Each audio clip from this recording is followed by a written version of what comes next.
Bienvenidos a UNIR y a este interesante, apasionante, creo yo que va a ser mesa redonda sobre las perspectivas de la industria de M&A y la creación de valor en esta misma industria. Tenemos con nosotros a dos expertos, tanto en la teoría como en la práctica, como son, Gerard, que le tenemos al otro lado de la pantalla. Hola, Hola, Gerard. ¿qué tal, Asier? Y a Mario Tejero, Gerard García y a Mario Tejero. Hola, ¿Qué Siri, tal? ¿qué tal? Muy bien. Bueno, pues vamos a dar una breve introducción de los ponentes, y mía propia, evidentemente. Yo soy Asier Uribe Echevarría, soy el director de la Agencia de Valores de Caser Asesores Financieros y tengo alguna experiencia previa en el mundo del M&A y sobre todo de las startups. Pero lo realmente importante es la experiencia de las dos personas que nos acompañan hoy. Gerard García Esteve es el fundador y CEO de ALE, la primera plataforma digital independiente de M&A para pymes. Y por otro lado tenemos a Mario Tejero, como he comentado antes, que es director de Financial Advisory en Deloitte y lidera la iniciativa Start Me Up. Por tanto, pues con amplísima experiencia ambos. Tanto una experiencia más corporativa y la otra una experiencia más pegada a la startup, al seed. Bueno, empezamos con una pregunta abierta a ambos y contáis un poquito lo que consideréis. Centrándonos inicialmente en la oportunidad. ¿Estáis de acuerdo en que es un buen momento para operaciones M&A? ¿Empiezas tú, Gerard, si quieres? Sí, perfecto.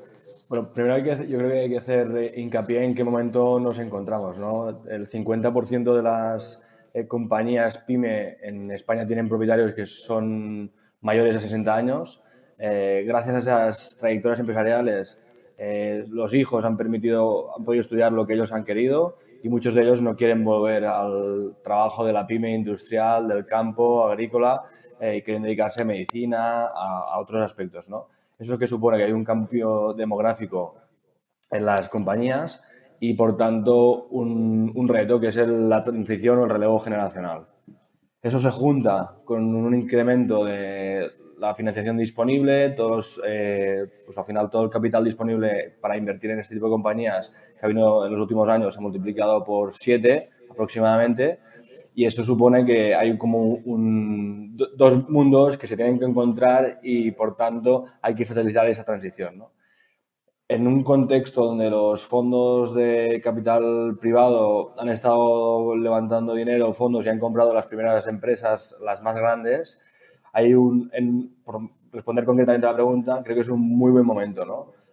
Porque no solo hay capital, sino que las plataformas de estos fondos y estos inversores ya están adquiridas y se tiene que generar valor, y una de las generaciones de valor es comprando pequeñas adquisiciones, pymes, para complementar pues el portfolio,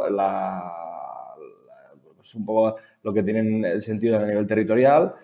Y luego también que en un tiempo de incertidumbre como el que venimos este año, este es un segmento con mucha transaccionabilidad, y además muchos de los inversores han optado un poco un wait and see, y algunos de ellos, por ejemplo, muchos family office o fondos de este tipo, me decía la semana pasada que están preparando la chequera, ¿no? Un poco esperando a ver qué pasa, decidiendo cuál va a ser la estrategia del próximo año, y preparados para invertir y capitalizar esa oportunidad.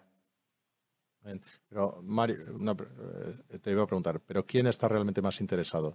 ¿Los vendedores, los compradores, las propias empresas ven la oportunidad? Sí, o sea, yo coincido con lo que ha dicho Gerard. El momento creo que es muy bueno. Ha habido una grandísima incertidumbre. También para que los que estáis conectados, ¿no? Desde en remoto, para que veáis la perspectiva que pueda aportar Gerard o la que pueda aportar yo, estamos en dos segmentos muy complementarios. Él está más en las pymes, en esas pequeñas empresas familiares y demás. Yo estoy en el lado un poco más corporativo y sobre todo de startups y scale-ups. Son empresas de hipercrecimiento que, como todos sabéis, pues ha habido un entorno bastante fastidiado, no solamente ahora en los últimos meses, sino desde el comienzo de la guerra de Ucrania, donde las valoraciones de las grandes empresas tecnológicas bajaron tanto que, bueno, surgió una gran ola de miedo, de cautela, que hizo que los bolsillos más profundos pues estuvieran más cautos de lo habitual. ¿Qué estamos viendo? Pues que ahora mismo surge un interés por parte de todas ellas, unas por necesidad y otras por oportunidad. En el caso de las startups, que es lo que yo llevo, las scale-ups, Ha habido unos meses donde no ha habido un acceso a financiación tan fácil como en otras ocasiones, lo que les ha hecho pensar es decir, oye, ¿qué hago yo ahora mismo? Hago una ronda, una valoración menor, vendo una parte de secundario y ahora lo que han dicho es, oye, a lo mejor es un buen momento para yo venderme. Una buena oportunidad de yo salir, ver cómo está el mercado del M&A y ver si yo puedo seguir creciendo en el entorno de la corporación. Si me pongo en lado de la corporación, dicen, oye, después de tantos meses, donde sobre todo en 2021 había tal hipervaloración de las compañías después del COVID, ahora dicen, dado que han bajado tanto y siguen bajando más, es una oportunidad muy buena para mí para explorar un mercado que a lo mejor no exploraba porque pensaba que lo podía hacer yo mismo y puede tener sentido que vaya a ver qué tal está el mercado del M&A. Y luego hay otra parte, que esto nos afecta tanto a Gerard como a mí, es la parte del asesoramiento. Ser capaces de identificar de antemano lo que podría ser una oportunidad ganadora para el que compra y el que vende, y ser capaces de proponer tanto al que quiere venderse o al que podría venderse como al que quiere comprar, que la oportunidad está ahí. Entonces, sí que creemos que a nivel de mercado es un buen momento. Lo que decía Gerard, ha habido grandes inversiones e inversores, tanto las grandes corporaciones como los family offices, que han guardado esa pólvora, al igual que los fondos de capital riesgo, que se denomina el dry powder, ¿no? Tiene como una pólvora acumulada que tienen que disparar. Entonces, bueno, creemos que es un momento que por la vuelta a la cordura en las valoraciones puede propiciar muchas más operaciones de las que hemos visto en los últimos años. Gerard, tú sobre todo, con tu amplia experiencia, pero sobre todo desde Deale. Sois, como decía antes, la primera plataforma digital de M&A. Por cierto, M&A es Mergers and Acquisitions, lo hemos dado por supuesto, pero es fusiones y adquisiciones, ¿verdad? Entonces, como decía, desde esta amplia experiencia, ¿nos puedes decir cuáles son las principales reticencias, prejuicios o barreras para las pymes? Sobre todo para las pymes, que para ellos es un mundo más desconocido, ¿no? Que estamos hablando de tanto, porque las pymes, además, me gustaría preguntarte si además de vendedoras pueden ser compradoras cuando hablamos de pequeñas empresas. Entonces, dinos, por favor, desde el punto de vista tanto de vendedores como de compradoras, ¿cuáles son esas principales reticencias, prejuicios o barreras a la hora de cometer estas operaciones? Sí, hay que tener en cuenta que para gente como Mario y yo, esto es el pan de cada día. Para la mayoría de compañías están centradas en su negocio y, por tanto, cualquier cosa que se aleje de su negocio o de sus stakeholders es súper rara y hay un desconocimiento brutal, muy técnico, y hay que pues hablar más en llano, ¿no? La principal reticencia que nosotros vemos es sobre todo la confidencialidad. El empresario considera que pues, trabajar en este tipo de procesos, estar en el mercado, puede ser un riesgo para proveedores, para clientes o incluso para la competencia, y por tanto preservar esa confidencialidad desde el inicio es muy clave, ¿no? En segunda instancia, hablar de valor, ¿no? El empresario se ha dedicado toda su vida a crear valor para sí mismo, para su familia, para sus accionistas, si tuviese, pero llegados a ese momento la mayoría desconocen cuánto vale mi compañía, ¿no? Y por tanto poder tener una referencia de valor o por tener acceso al mercado lo más rápido posible, ver las opcionalidades de inversores y por tanto recibir una serie de propuestas de diferente índole es también clave, ¿no? Pero para ello hay que partir de una valoración que se tiene que ajustar lo más a la realidad posible. En tercera instancia, lo que comentaba ahora, lo de los inversores, es clave, ¿no? Muchos de ellos se preguntan, ¿quién podría estar interesado en mi compañía? ¿No? Porque no soy capaz de imaginarme cuál es el universo inversor que hay ahí fuera y es muy importante darles pinceladas de quién es quién en el mundo comprador, en el mundo inversor y qué suelen preguntar, cómo suelen estructurar las operaciones, cómo suelen ser las, digamos, etapas posteriores, las transiciones en función de un tipo u otro de inversor.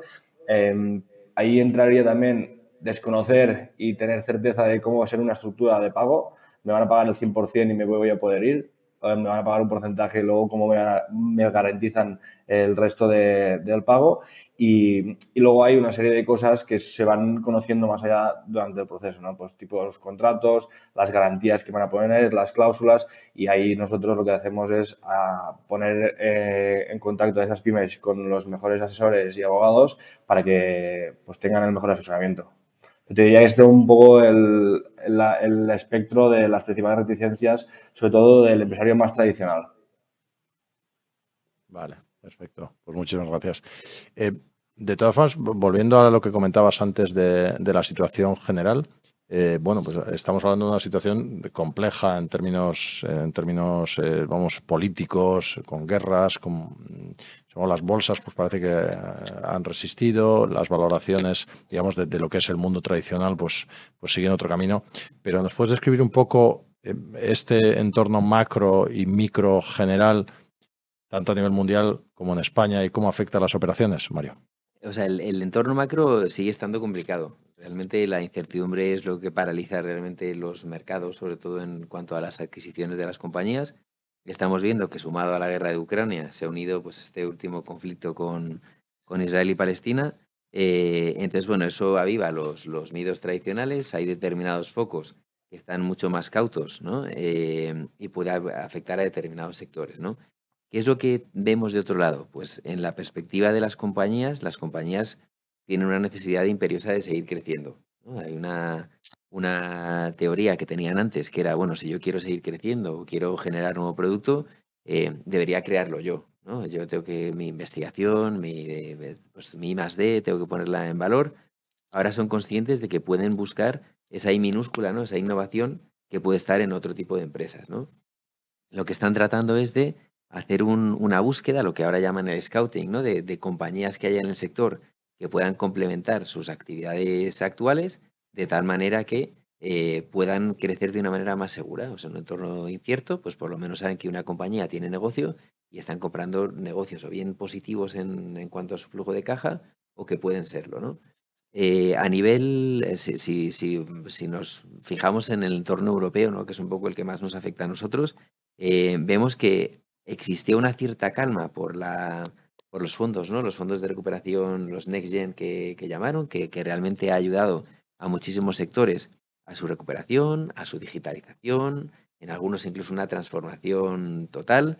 Y estamos viendo que esos fondos están permitiendo que determinadas empresas que hubieran quebrado, ¿no? Por la falta de acceso a capital, han conseguido pues continuar con su día a día. Y también vemos que esos fondos de recuperación no solamente han ido a las empresas y a los individuos, sino que han ido también a fondos de capital riesgo. Ellos sí que han sido mucho más cautos, ¿vale? Ellos lo que se han dedicado durante estos últimos meses es a analizar muchísimas oportunidades. Nosotros, por ejemplo, en el área de transacciones, probablemente es el año donde más due diligence estamos haciendo, ¿vale? La gente está mirando mucho, está analizando mucho, está siendo cauta porque el mercado lo pauta, ¿no? Pero sí que es verdad que ahora mismo tienen digamos, la necesidad de hacer algún tipo de inversión. ¿Por qué? Pues de por sí, porque la oportunidad empieza a ser buena y también porque los inversores de esos fondos de capital riesgo les están reclamando una TIR que en caso de no invertir van a tener problemas, ¿no? Claro. Entonces, bueno, creemos que ese entorno, digamos, si separamos entre lo geopolítico y lo macro, el geopolítico está complicado y queremos creer que, bueno, que gracias a la intervención de Naciones Unidas y demás organismos se pueda al menos suavizar un poco el conflicto, ¿no? Y si nos vamos ya a nivel macro, pues bueno, hay una serie de vientos que podrían favorecer este tipo de operaciones y creemos que habrá una parte tanto de las empresas que sigan comprando como de las propias startups que antes eran muy ronderas en mi caso, ¿vale? Eso no sé si coincide con lo tuyo, pero en el caso de las empresas con las que yo trabajo, estaban muy obsesionados con levanto una ronda, una series A, una series B, luego consigo ser un unicornio y ahora el chip ha cambiado. Ahora mismo ya son conscientes de que las valoraciones no son tan desproporcionadas y que a lo mejor no tienen por qué convertirse en un unicornio para hacer una muy buena operación de money. Vale. Es interesante, Mario, es perdón, Gerard. sí, perdona, sí, que me gustaría hacer una pregunta a Mario, porque creo que también es relevante y algo que me viene sonando a la cabeza, ¿no? Un poco la diferencia entre emprendedor o emprendedora y empresario o empresaria, ¿no? Yo creo que primero es preguntarle a Mario si ve una diferencia entre ambos y si ese cambio de ciclo propiciará un mayor volumen de empresarios y empresarias en el mercado español. La verdad es muy, muy buena. Hay una diferencia brutal, sobre todo por cómo lo hemos concebido, ¿no? O sea, incluso en Estados Unidos, ¿no? Que se separaba, ¿no? Con el término de entrepreneur, realmente era un tipo de empresario diferente, ¿vale? Que asumía muchísimo riesgo en la creación de las empresas. O sea, un empresario tradicional lo que trataba era de crear un negocio que durase muchísimo tiempo. tú lo has comentado antes, ¿no? Un negocio que podía empezar siendo familiar, que iba creciendo en número de clientes, iba creciendo en facturación, iba creciendo en número de naves para fabricar, por ejemplo, ¿no? Y normalmente querían generar negocio y querían generar un beneficio que le permitiese a esa familia o a ese individuo pues, tener un buen sueldo y una buena calidad de vida. El emprendedor es diferente, las métricas son otras. No necesita ese beneficio, lo que sí que quiere es conquistar un mercado. Necesita un hipercrecimiento. Debe ir conquistando cada día una meta concreta y para crecer tan rápido necesita una fuerte inversión al principio en base a una idea que la gente se crea y que apueste por ella. Entonces, ese caballo de carreras lo que necesita es estar completamente dopado por ese capital para conseguir crecer. Es verdad que ese hipercrecimiento permite crecer en personas, crecer en recursos. Lo único que no suele crecer es el EBITDA, ¿vale? Entonces, cuando de repente el entorno macro cambia, el ritmo de crecimiento se empieza a cuestionar. Y has hecho un apunte buenísimo, Gerard, y es cuando de repente vuelve a surgir el empresario. Es decir, cuando de repente los fondos deciden cambiar la música y le dicen, oye, que te llevo toda la vida diciendo que crezcas, pero ahora quiero que seas rentable. Pues, concho, digo, si yo estaba contratando a gente de growth, ¿ahora qué hago, no? Entonces, se está volviendo a entornos de búsqueda de la rentabilidad para que el emprendedor que tenía una mentalidad de crecimiento es como de repente hablar en chino y tiene que reestructurar su equipo y tiene que reestructurar la manera de hacer las cosas. ¿Qué estamos viendo? Y ahí estás muy acertado, Gerard, que se están empezando a crear startups y modelos de hipercrecimiento pero pensados en sectores o en segmentos que se asemejan muchísimo a la economía real. Están creando cosas que se parecen a algo tangible y que nuestras abuelas podrían entender qué tipo de negocio está haciendo este tipo de nuevo emprendedor que se parece mucho más al empresario que al emprendedor. O sea que sin duda, en esa diferencia, yo creo que van a confluir las dos personalidades, pero muy vinculados a negocios que duren en el tiempo y que no sean tan oportunistas para hacer un buen éxito. Vale, yo tengo una pregunta para los dos que quería hacerosla cuando os estaba escuchando y tiene cierta relación con el entorno, pero hablo más del entorno inmediato de este tipo de operaciones. Entonces, habéis hablado mucho desde vuestro conocimiento de entorno, porque vosotros sois, tanto en Deloitte como en Deale, tenéis plataformas o tenéis modelos montados. ¿Cuáles son los principales, para el que no conozca la industria, cuáles son los principales actores que participan en una operación? Cuando en una pyme habéis hablado de abogados, habéis hablado de asesores, en Deloitte hacéis unas cosas, en Deale hacéis otras. ¿Podéis dar un poco de entorno de lo que supone una operación de M&A en términos de actores que participan en una operación de este tipo? Para el que no sepa, pero una operación de M&A es una cosa muy compleja. Entonces, ¿cuáles son los principales actores que participan en una operación de este tipo típicamente? Vale. Si quieres, partimos el melón un poquillo en cuanto a los que serían las operaciones de empresas pequeñas, las grandes o las que por el modelo de negocio son complejas de entender. ¿Vale? Entonces, si quieres, Gerard, por la parte más de pyme, negocios tradicionales, empresas familiares, si quieres comenta tú esas partes, digamos, de cero a lo que sea, y luego ya si quieres continúo yo. Vale, perfecto.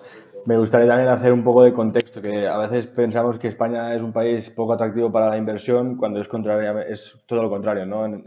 Anualmente se invierten en España miles de millones de euros, no solo por inversiones nacionales, sino también por internacionales, y eso me gustaría destacarlo porque a veces ni los propios españoles somos conscientes de ello, ¿no?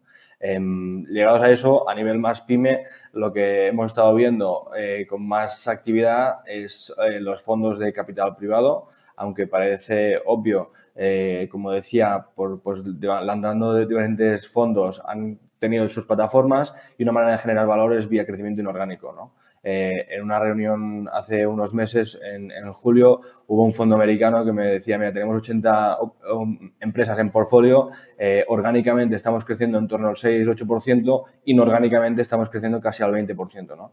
Ese crecimiento inorgánico viene por tener capilaridad y acceso a pequeñas compañías que, volviendo al inicio de la sesión, comentábamos, tienen falta de relevo generacional y, por tanto, complementan el crecimiento orgánico y pueden llegar a conseguir los objetivos de estos inversores de manera más rápida que el orgánico, ¿no? En segunda instancia están los search funds. España es el país de Europa con más volumen de search funds en en Europa, ¿no? Y eso es dado a que somos un país con mucho tejido empresarial muy fragmentado, buenas leyes y luego muchos de los searchers son gente que ha trabajado en el mundo financiero o consultoría, que sabe cómo optimizar esas compañías, sabe cómo sacar y no tienen tanto miedo a vender al exterior, no tienen tanto miedo a tener nuevos socios, a abrir mercados y, por tanto, hay un gran volumen de este tipo de inversores. Terceros que nosotros vemos como más activos son los family office. Al final, un family office se crea después de una compraventa. La mayoría de family office tienen el origen en una compañía que la han vendido y, por tanto, han generado un patrimonio, y lo que les gusta, a pesar de que han vendido las compañías, es volver a tener ese emprendedor dentro, ¿no? Volver a ayudar a un empresario a crecer, a optimizar todos sus departamentos, sus equipos, y básicamente pues poder invertir y diversificar en sectores. Y en última instancia, algo que sí que hemos visto incrementado desde que empezamos nosotros la actividad son los inversores estratégicos o industriales, que esto es otras empresas comprando otras empresas, ¿no? Antes se veía menos y cada vez va más, y eso es muy interesante porque al final cuando estás en una reunión entre empresario y empresario suelen ser mucho más fáciles las conversaciones, las negociaciones y la rapidez en la llegada de acuerdos. Esto es un poco por la parte compradora. Luego sí que es cierto que avanzándose en los procesos, uno de los actores más importantes pues son todo el ecosistema de abogados que ayudan a que todas las partes tengan certeza en cuáles son las garantías, cuáles son los riesgos que se tengan que plasmar en papel y, por tanto, para llevar a cabo con éxito las diferentes compraventas. O sea, yo suscribo todo lo que has dicho. O sea, sin duda, a nivel de grandes bichos que están metiéndose a comprar, o pequeños o medianos, ¿no? Es verdad que son los que comentabas. A nivel de agentes que intervienen, yo sí que añadiría unos cuantos más. Según se va sofisticando la operación, se requiere otro tipo de asesoramiento, ¿no? Hay una parte, y esto es bueno diferenciar entre la empresa que se quiere vender o la empresa que quiere comprar, ¿vale? La empresa que se quiere vender es bueno que haga una vendor due diligence, es decir, que él mismo de manera proactiva pida a alguien que haga una valoración de su compañía y que revise, pues a nivel de cuentas y a nivel de estados financieros, cómo está la compañía, y normalmente se complementa con un plan de negocio que sustente la historia que está contando el emprendedor o el empresario que quiere vender su empresa. Hay otra parte que es... Y eso te lo hace una consultora. Y lo hace una consultora o lo hacen asesores independientes, pero tiene que ser independiente, ¿vale? O sea, si yo te digo, oye, mi empresa va fenomenal, así te lo tienes que creer, Vale. pues conviene que lo haga un asesor independiente. Obviamente las Big Four lo hacemos, Deloitte lo hace francamente bien. Y luego hay otra parte que normalmente es la más habitual, y es como ha funcionado tradicionalmente el segmento de M&A en España, que era una empresa, un fondo, un family office está interesado en comprar lo que llamamos un target, un objetivo, ¿no? Entonces lo que hace es contratar a una compañía, pues un Deloitte o un cualquier asesor externo, que le haga una serie de análisis. Hay uno que es la due diligence, que sería el caso contrario. Es decir, si el tío no tiene una vendor que yo pueda mirar, pues lo que quiero es hacer una due diligence para ver cómo va ese negocio. La puede hacer desde el plano financiero, desde el plano comercial, desde el plano legal, incluso fiscal. Hay quien está mirando posibles sinergias, ¿no? En el caso de que estés comprando una empresa en pérdidas, qué impacto positivo vas a tener al comprarte esa empresa en pérdidas, ¿no? Y luego lo que hemos ido haciendo es, en modelos de hipercrecimiento y modelos donde la tecnología es no solamente un facilitador, sino en ocasiones la parte más relevante del negocio, hacemos due diligence tecnológicas, que básicamente es validar algoritmos. Imagínate, una empresa quiere comprar a otra empresa cuyo único activo es un algoritmo. Lo primero, no sabe si el algoritmo existe, si se entrena, si no se entrena, si el resultado del entrenamiento es mejor o peor, pues requiere de un experto que lo pueda analizar.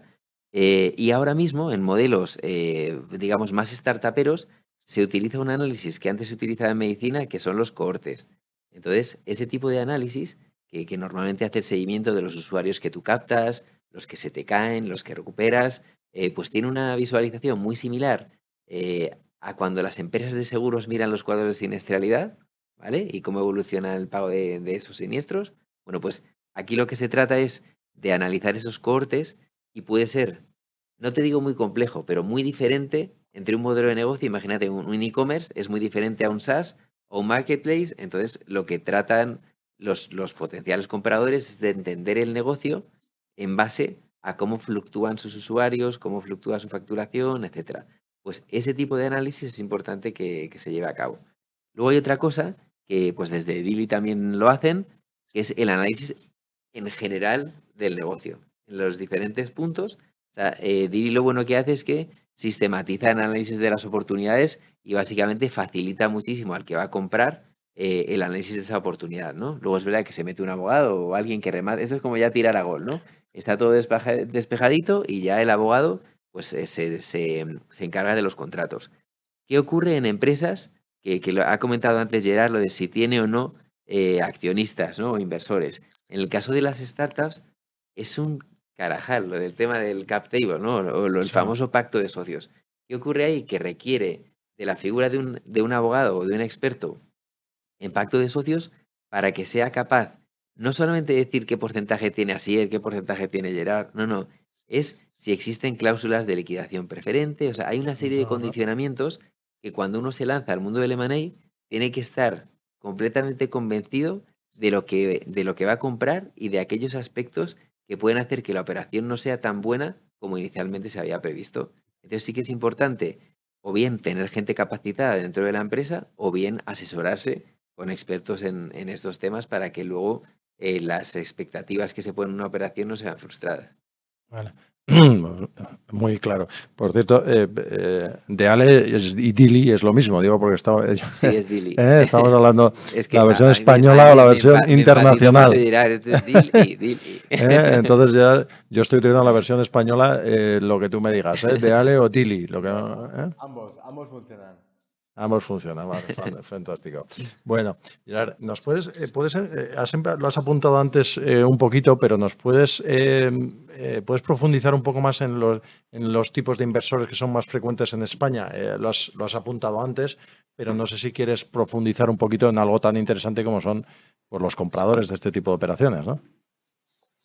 Sí, es un poco lo que comentaba antes, que quizás es un poco la misma respuesta, pero yo creo que es importante destacar un proceso que han hecho las compañías en familiarizarse con el inversor privado, ¿no? Y el aprender que tener el 100% de algo, a veces tienes mucha soledad en el camino, y poder tener socios, sean del tipo que sean, va a ayudar, ¿no? Va a ayudar a poderte parar los pies cuando vas a tomar una decisión con cierto riesgo, o animarte que la tomes y quitarte ese miedo de encima. Y es relevante, pues un poco yo cuando estaba antes de montar Dili, lo que veía es que una reticencia, sobre todo en compañías familiares, a los fondos de capital privado, ¿no? Había ese famoso término, los fondos buitre, donde se pensaba que el fondo entraba, desmontaba la compañía, despedía a empleados y simplemente quería su rédito económico, ¿no? Sin ser eso cierto, lo que hace un fondo normalmente es optimizar las operaciones y generar una empresa escalable que no tenga que depender de una sola persona, que es un poco la mayoría de compañías les sucede eso, ¿no?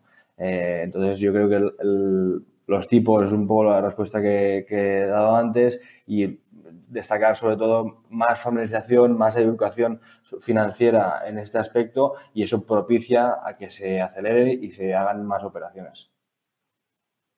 Perfecto.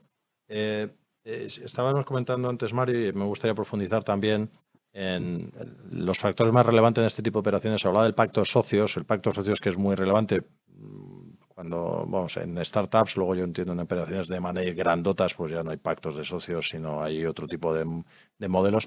Pero ¿nos puedes contar cuáles son los factores más relevantes, tanto desde el punto de vista buy side, de sell side, etcétera? ¿Cuáles te has encontrado en tu experiencia? Sí, o sea, lo apuntaba también Gerard antes, ¿no?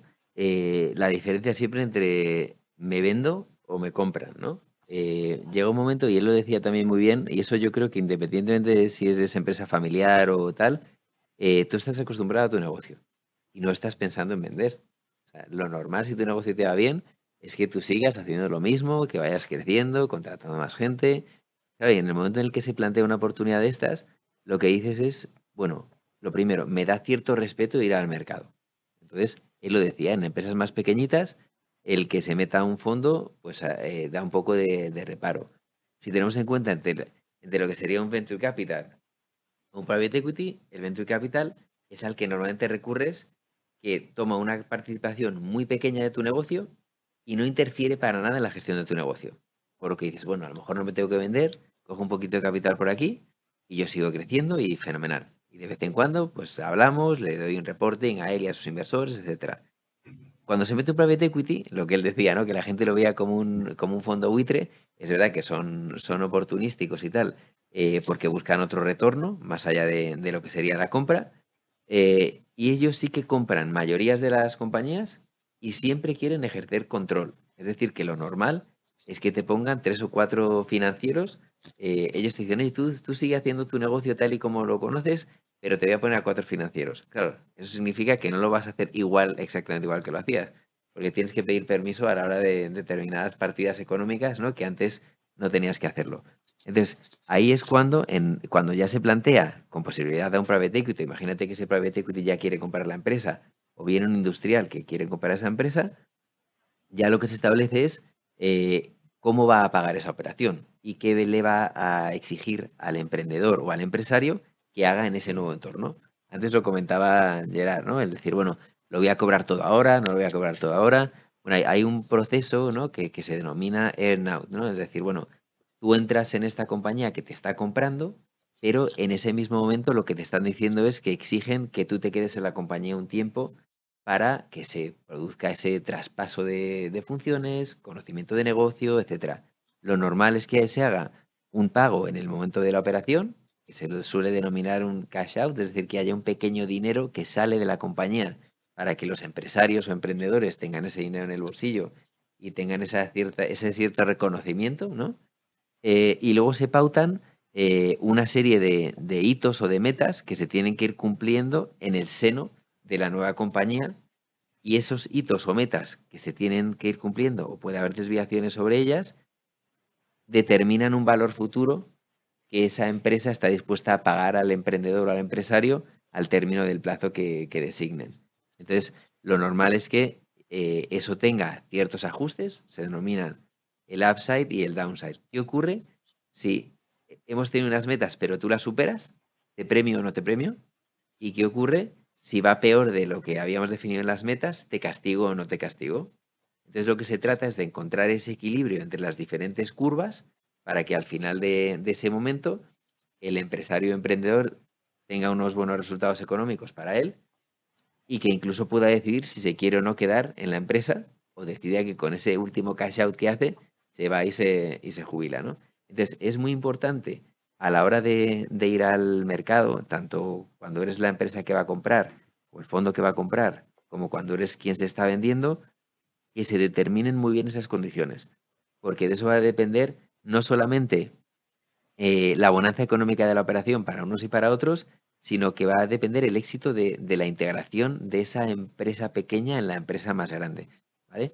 Ahí sí que es común que haya una serie de gestión de expectativas, ¿vale? Donde se plantea cómo va a operar una compañía dentro de la otra. En ocasiones se mantiene la estructura como tal, incluso la marca, y simplemente la matriz está ahí. Y eso, digamos, es la nueva hucha a la que ese emprendedor puede recurrir para seguir haciendo su negocio. Pero en otras ocasiones hay una fusión de negocios, ¿no? Cuando tú decías, la propia definición de M&A es fusiones y adquisiciones. Entonces, dependiendo de si lo planteas como una fusión, si lo planteas como una adquisición, si lo planteas como una integración, hay un montón de parámetros, ¿no? Entonces, en este puzzle tan gigante o en este Lego tan gigante, dependiendo de cómo coloques las piezas, la torre se mantiene levantada o se puede caer. Entonces es importante ir revisando cada uno de los aspectos, tanto con gente de un negocio como de otro, como cualquier asesor que pueda ayudar. No. Sí. ¿Ibas a hacer algo, Gerard? Perdón. No, no, no. Vale, pero de todas y desde el punto que es interesante, pero por profundizar en esto, que de todas las operaciones que habéis visto, de que todas las operaciones, perdón, que habéis visto, digamos, estos análisis de comprador y vendedor, ¿cuáles son los 3 factores principales que creo que vosotros debe mirar un comprador en el vendedor y un vendedor en el comprador? Me refiero, es típico que se diga, lo principal para comprar una empresa es el equipo. Es una cosa que no se sabe de tanto, pero no es el negocio, sino es el equipo. La gente invierte en personas. Entonces, hablando de estos factores o estos de los factores más relevantes en este tipo de operaciones, buy side, o comprador y vendedor, ¿cuáles son, y es una pregunta abierta para los dos, cuáles son en vuestra experiencia las 3 cosas, o las 5, digo 3 porque es un número muy redondo, pero las 3 o 5 cosas principales que un comprador debe mirar en un vendedor y un vendedor debe mirar en un comprador? Para seleccionar, porque hay veces que las propias empresas tienen muchos novios y hay veces, y evidentemente los que son en la parte compradora, los fondos tienen cientos de oportunidades que están mirando, casi diría mensualmente. Por tanto, ¿nos podéis dar algunas claves en ese sentido ambos? Si quieres, Sí, Gerard. yo diría que sí, que la parte de compradora, lo que normalmente mira en el vendedor es un poco previsión de ingresos que sean lo más recurrentes posibles, ¿no? Y eso creo que se asemeja en ambos mundos, tanto en el de Mario como en el mío. El factor de tener una previsión de ingresos ya predeterminada es importante, ¿no? Hay muchas compañías que trabajan por proyectos, por tanto, es un poco binario, ¿no? Si cambia el ciclo, ¿qué va a pasar con esos ingresos? ¿Cómo vas a mantener la estructura? Y demás, ¿no? El segundo es el que apuntabas, Asier, el equipo y la tecnología. A veces muchas operaciones se dan no tanto por los números o por las rentabilidades, sino porque tengo una necesidad imperiosa de adquirir o desarrollar una tecnología que a mí me costaría más que adquirir un negocio, o tengo que montar un equipo. Por tanto, me gustaría, o me faltan manos para poder dar salida a proyectos que estoy teniendo y por tanto tengo que adquirir una compañía más pequeña. Y en tercero te diría que es el factor de la cartera de clientes, los países donde se vende y un poco los márgenes, ¿no? Es una oportunidad también para entrar en nuevos sitios, para entrar en nuevos mercados, nuevas industrias y sobre todo mejorar quizás rentabilidades de mi cartera de productos o de servicios. Y para el lado vendedor, lo que quiero, o lo que hemos visto nosotros que valoran más los vendedores es un poco un proyecto de continuidad, ¿no? Que vean, hay algún empresario que me ha dicho, yo quiero vender la compañía y andar por el pueblo y que la gente que trabaja en mi fábrica me mire y sonría, ¿no? No que me vean y me digan, hostia, ¿qué has hecho o con quién nos has dejado? Y eso es muy importante para elegir la novia o el novio en ese momento, ¿no? Por tanto, valoran un poco la trayectoria de estos inversores, estos compradores con otras compañías familiares, otras compañías parecidas a las que se están vendiendo, cómo han evolucionado a lo largo del tiempo. Intentan hablar a veces con otros empresarios que forman parte de su cartera. Si es un inversor más industrial, pues valoran cosas como políticas de pues, la parte más, digamos, de recursos humanos, ¿no? El cómo se concilia la vida entre el trabajo y la vida personal. Y luego, sobre todo, algo que también valoran mucho es cuánto me va a pagar al notario, ¿no? Eso que hacía referencia Mario del cash out o el upfront, pues a veces también es muy importante. Todo el mundo sabe que tengo que hacer una transición. Vemos que lo más rápido son un año, lo más largo que he visto yo son 7 años, que eran los años que les faltaba a la empresaria para jubilarse. Entonces dice, mira, yo hasta que me jubile tengo 7 años, por tanto podemos hacer ese esquema, ¿no? Pero es muy importante también que vean que hay un pago importante en el momento de la firma, ¿no? Normalmente mínimo 50-60% del total lo quieren desembolsado, ¿no? Porque hay veces que dices, no, te voy a comprar compañía y lo primero que te pago son 100.000, 200.000 euros y el resto todo a variable, ¿no? Así todo el mundo podría comprar compañías y realmente no estás valorando el esfuerzo de 30, 40 años que lleva encima la familia o el empresario o empresaria. Sí, o sea, yo por complementar, cuando hablabas del equipo, ¿no? Por el tipo de negocios que nosotros normalmente movemos desde este área de M&A Tech, lo que estamos viendo es que en ocasiones la empresa que va a comprar hace, o sea, y disculpad la terminología, los que estéis conectados a tan anglosajona, pero es que el mundo de M&A, casi todas las palabras son en inglés, pero hay un término que es el acqui-hire, es decir, acqui de acquisition y hire de contratación. En ocasiones tú quieres crear una nueva unidad de negocio dentro de tu empresa y entonces en vez de contratar a gente que dices, es que ni siquiera sabría qué ingeniero informático contratar o qué programador o qué es DevOps o qué es no sé qué, pues prefiero comprar una empresa que tenga ese talento ya, que no solamente tiene el talento, es que tiene el negocio, tiene, como decía Ricard, tiene los clientes, tiene ingresos recurrentes, pues prefiero hacer ese tipo de adquisiciones, ¿no? Ahí sí que es importante, volvemos a eso, o sea, el tener a alguien que sepa asesorar a esa empresa de que realmente va a existir un encaje entre ese equipo y la compañía que está adquiriendo. ¿Por qué? Porque lo has comentado tú desde un plano más tradicional, pero también pasa en el plano tecnológico. El que tiene un negocio tecnológico de hipercrecimiento está acostumbrado a unos tiempos muy, muy cortos. Es decir, toma decisiones cada día de manera muy ágil. Lo que ha ocurrido de manera histórica, que eso ya está cambiando, es que cuando una corporación compraba una startup, la startup decía, es que todo va muy lento, es que aquí no se toman decisiones, es que hay muchísima burocracia. Entonces decían, yo no crezco más o no me va mejor mi negocio porque la corporación me está ralentizando. Entonces, pues eso que ocurría antes, ahora lo que se trata es de precisamente analizar eso antes de la operación. De tal manera que la empresa sea consciente de que comprando un bicho así le va a exigir otro ritmo, otra velocidad, al igual que le dices a la startup, oye, relájate un poquito, siéntate, porque obviamente no va a ser todo tan ágil como cuando no tenías que pedir permiso a nadie, ¿no? Luego, a nivel, también otro de los temas que comentaba Gerard, ¿no? En el caso de las empresas de mi entorno, lo que busca el comprador es que la escalabilidad del modelo de negocio se mantenga o se mejore por la entrada de su capital. Entonces dicen, bueno, si tú con los recursos tan escasos que tenías eras capaz de crecer a un ritmo del 20% mensual, ahora mismo que vas a tener dinero, entre comillas, ilimitado, espero que crezcas el 40%. ¿Vale? Entonces, en ocasiones se cumple. Entonces, lo que tú tienes que decir como asesor, digamos, neutral en esa operación es preguntarle al emprendedor, ¿tú crees que con más dinero crecerías más? ¿O crecerías lo mismo, pero a lo mejor podrías tener más volumen con ese ritmo de crecimiento? Entonces, es importante gestionar esa expectativa de la operación y hacer un pequeño análisis de las sinergias, porque en ocasiones no es que estén comprando un equipo muy diferente a lo que tengan, sino que se complementa con lo que tienen. Entonces, vale, ¿de qué manera la gran corporación va a ser más eficiente por la entrada de esta nueva pequeña empresa y viceversa? Entonces, tratas de analizar cómo se va a comportar la empresa en la nueva entidad que se conforme cuando se unan las dos, ¿no? Ujú. Eso yo creo que es de lo más interesante. Obviamente, como decía Gerard, el tema económico de los pagos, ¿no? Que antes se decía el pago al contado y tal, pues también va a influir, pero por nuestra experiencia no es lo que más mueve la aguja. Es verdad que en términos brutos sí que dicen, oye, a ver si cuando acabe todo esto yo soy rico, o tengo el dinero, o me puedo montar otro negocio, pero no es lo que más prima. Y luego también haría una diferencia bastante importante relacionada, y tú lo has comentado, Gerard, con la edad de la persona que está vendiendo. ¿Vale? Ujú. Cuando vemos emprendedores que están vendiendo con 28 o 30 años, ¿no? Que ya hay bastantes, lo que te dicen es, pues yo es que tengo mi marca, o yo tengo mi modelo que todavía puedo seguir creciendo. Tengo muchísimas ganas de seguir haciéndolo crecer yo. Entonces, eso hay que plantearlo a la empresa. Es decir, oye, tú vas a comprar a esta persona, pero no pienses que se quiere ir en 2 años, que es que por él se queda 5, 7, 10 o los que sean.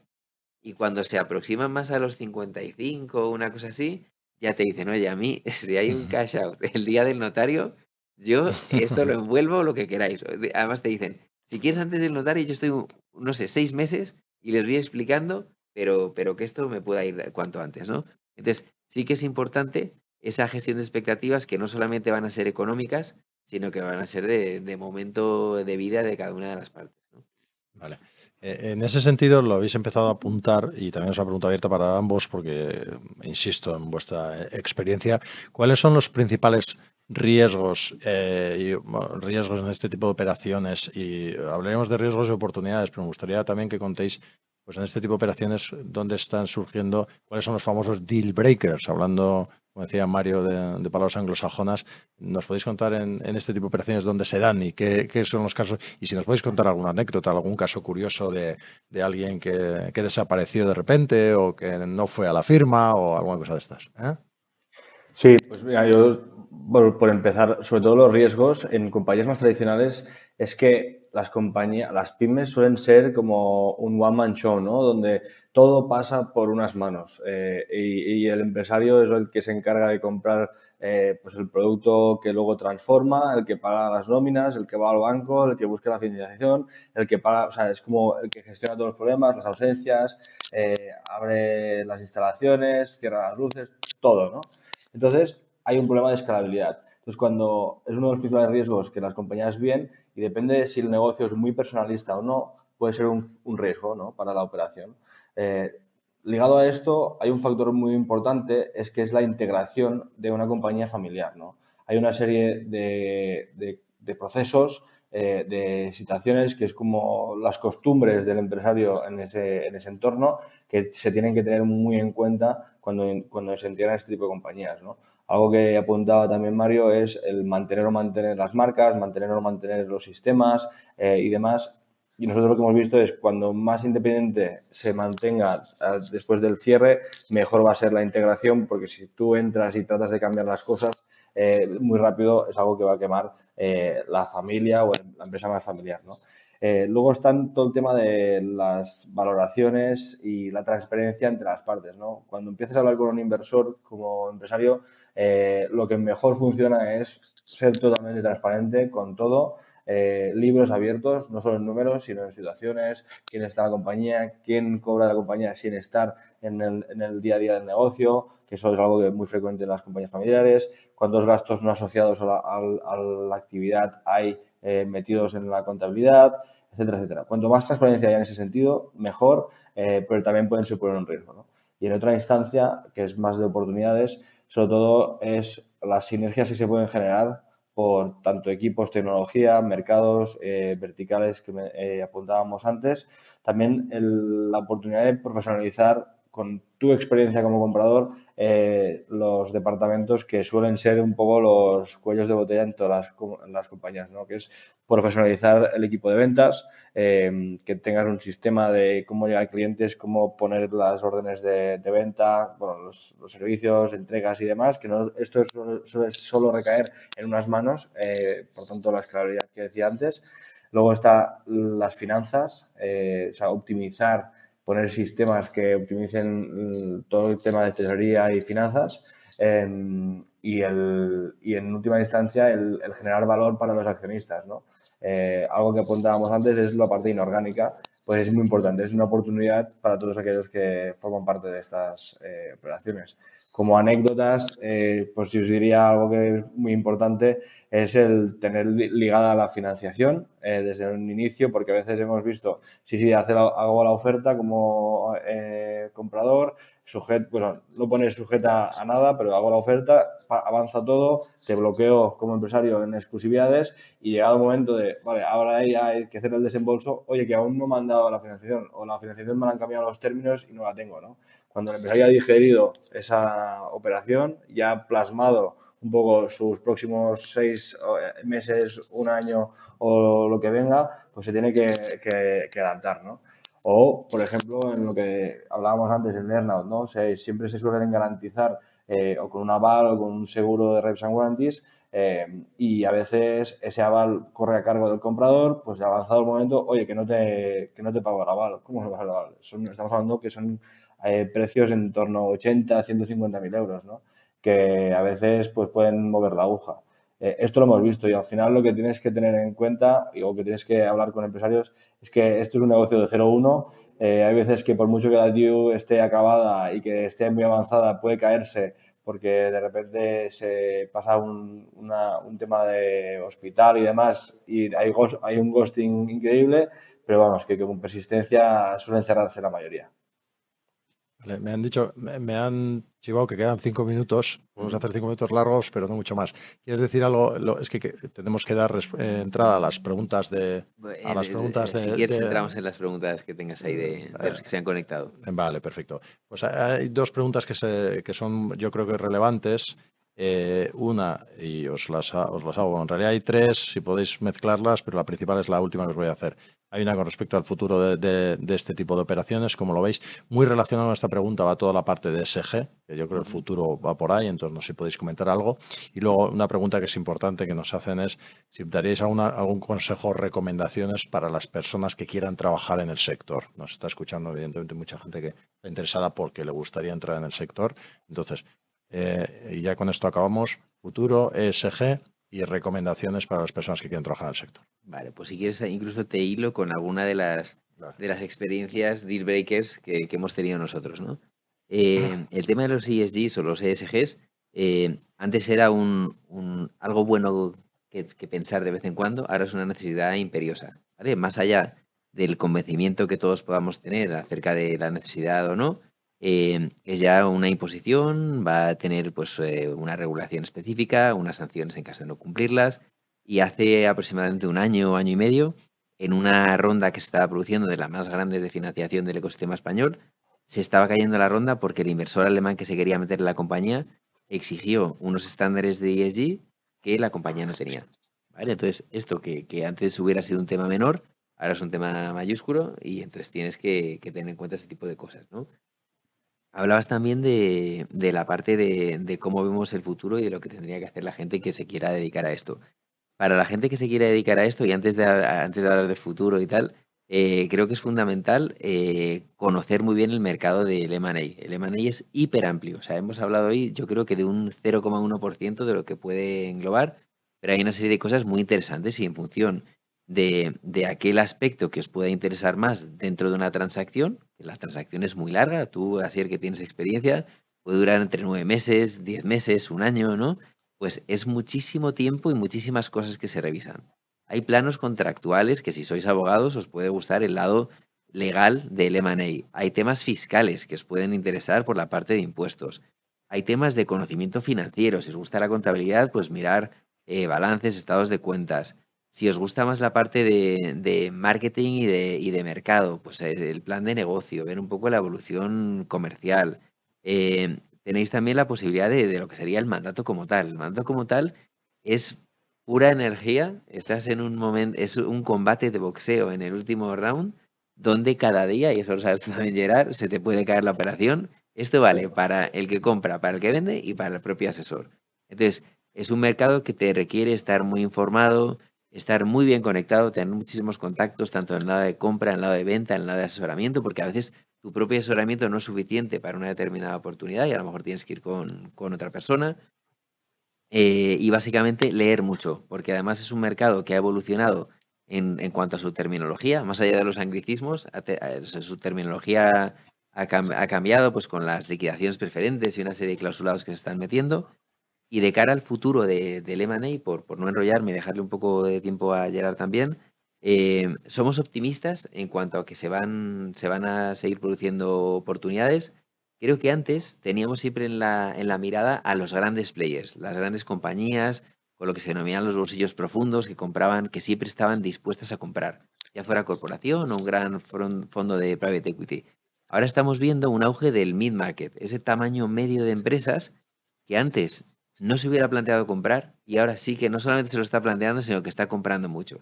Estamos viendo que compran medianos, se venden medianos e incluso en el entorno en el que yo me muevo de scale-ups, son las propias scale-ups las que se han convertido en los nuevos compradores y están levantando rondas específicas para crecimiento inorgánico, que eso antes no era nada habitual. ¿no? Entonces las empresas de software han dicho, oye, ¿para qué me voy a internacionalizar yo poniendo mi equipo en Polonia, en Rumanía y tal, si puedo comprar una pequeña empresa de software de esos países que ya tiene mercado y tiene equipo?